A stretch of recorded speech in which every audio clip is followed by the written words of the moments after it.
Yo, what's good everybody? It's Jayce, and today I'm coming back to you guys with part 2 of the Chinese New Year's drops with the SB Dunk Quick Strike Chinese New Year's. Man, I'm so excited to be covering these sneakers. The details on the colors and the materials, man, they go crazy. Woo! Man, they go crazy. So as usual, I'll be going over the details of all the different sections, and I'm going to be talking about what they mean in Chinese culture. And I'm going to be answering the question, are these shoes worth the money and worth all the time that you're going to probably spend trying to cop these sneakers? Let's go. Now, just like in part 1 when I covered the Jordan 1, these are most likely going to be coming out around middle of February during Chinese New Year's. You're going to probably have to cop them through your local skate shop.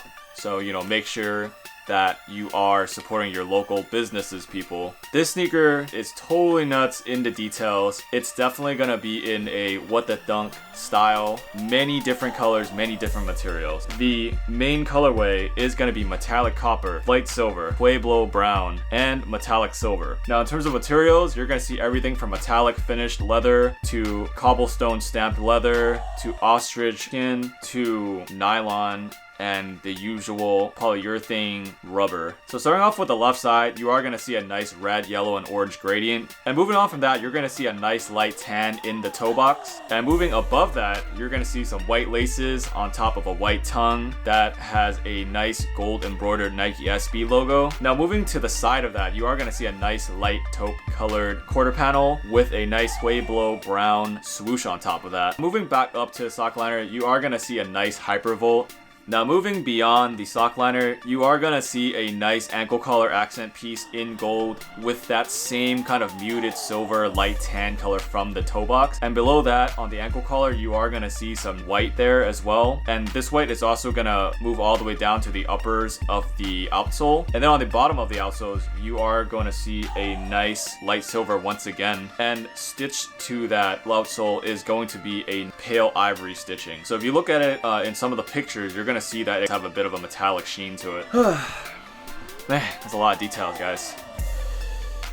Now on the right side, once again, you are gonna see some crazy gradients featuring red, yellows, and a violet or a purple. Now starting from the front, you're gonna see that crazy metallic copper toe box, and then moving above that, you're gonna see black laces and a black tongue this time, finished with some dark red orange text embroidery of the Nike SB logo. Now to the side of that, you are gonna see that dark red orange again for the quarter panel overlaid with a metallic silver swoosh. Now moving back up to the sock liner, you are gonna see a really cool earth toned orange, and behind that for the ankle collar accent piece, you are gonna see that nice pueblo brown again with some black text embroidered into it. And below that, you will see this very light lilac colored ankle collar. Moving below that, you will have that white upper outsole again with a gold bottom outsole. Now if you guys are enjoying the content so far, please remember to like the video and subscribe to my channel. Thanks y'all, I really appreciate it. In terms of the materials, they go just as hard as the colorway, so I am going to be calling out the differences and the similarities between the left and right sides of the materials. So I wanted to start off by talking about the watercolor. That start off from the vamp, the lockdown, the eyelets,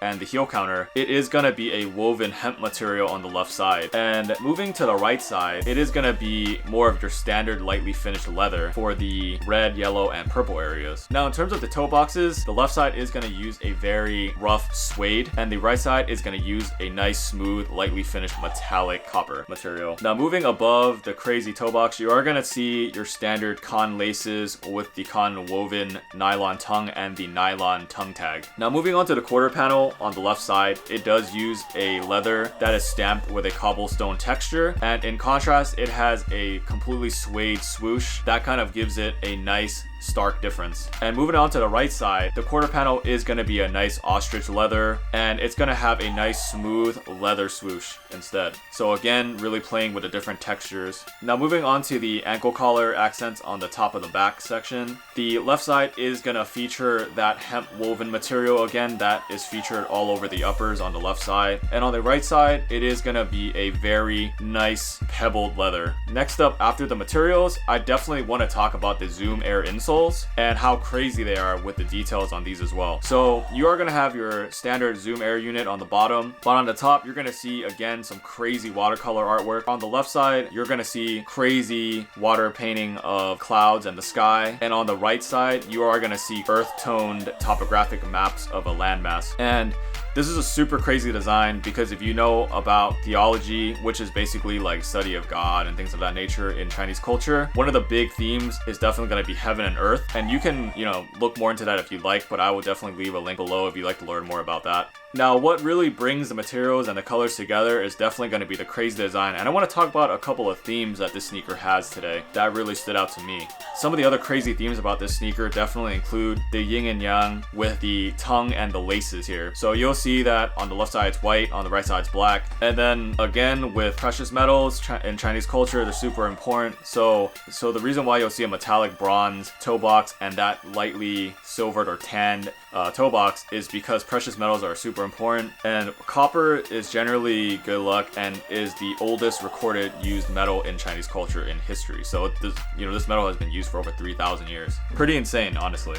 And as I said in the Jordan 1 review, which if you guys haven't seen, I will link below as well, silver was definitely a very big precious metal back in the day that really denoted your wealth and your status in society. Now, as I said a million times already, so far, the watercolor gradient design all over both sneakers are absolutely insane, and definitely give a nod to the Chinese people's love of doing watercolor or water painting. And this happened in black and white and in full color, and you could see them as little pages or as big as murals as big as walls. So on the left side, the type of theme that I'm seeing is the orange circular splotches definitely look like koi fishes in a pond. They almost look like when you drop something in the water and it vibrates. Super cool in my opinion. And then on the right side, you're gonna see another kind of traditional abstraction that I think are definitely gonna be flowers. As I said, flowers are super traditional motif that was used on a lot of things like paintings or on really expensive clothing back in the day. Now, another thing is I love to see iconography on sneakers. So if you look on the lower left heel section, you will see that there is a gold coin there, and it literally says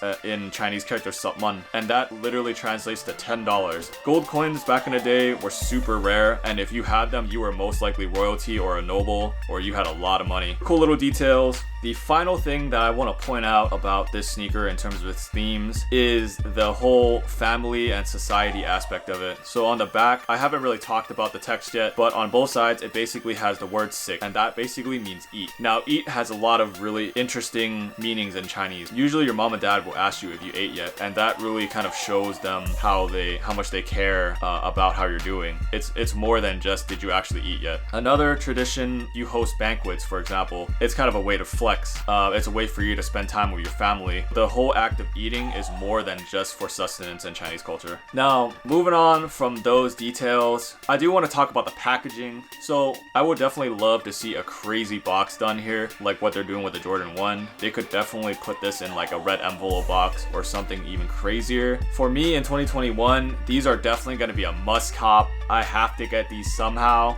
I'm going to probably enter as many raffles as I can. Let me know in the comments below what you all thought of the details. What catches your eye? Is it the colors, the materials, or some of the themes I talked about? And will you be trying to cop a pair? Please let me know. And as usual, please like the video, subscribe to my channel, and ring that bell notification so you guys get the latest updates when I do my Thursday drops. And as always, stay safe, and I'll see you guys in the next one. Peace.